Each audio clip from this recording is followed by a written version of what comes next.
Now we're gonna jump into primers. I'm gonna start with the e.l.f. Liquid Poreless Putty Primer. I really like this primer. I didn't really love the solid one. It was like a weird texture and like didn't do much for me. This version, I really like. It's very liquidy. It definitely blurs pores. It has like a fresh scent, which is nice. It's very, very clear, but it's definitely very blurring and it's affordable. So we love this one. Next up is the Milk Makeup Pore Eclipse primer. I'd loved and loved and loved this primer before I found the next two primers that I'm going to talk about. It's got this like lotiony texture and it doesn't keep you like matte, but it definitely helps mattify you. So like if you don't have super, super greasy skin like me, then this is like perfect. Like I love this because like some of my shine still shows through, but it still like helps control the oils.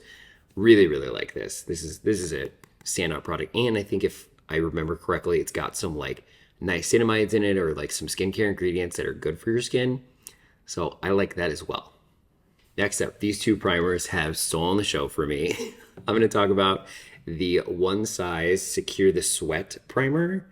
As you can see, I've used a healthy amount of this. I do have to say, like, the lid does get a little gunky, which is kind of not great, but we'll look past that. So again, this is kind of like a lotiony texture. This definitely reminds me of the Milk Makeup, and I think it has skincare ingredients too.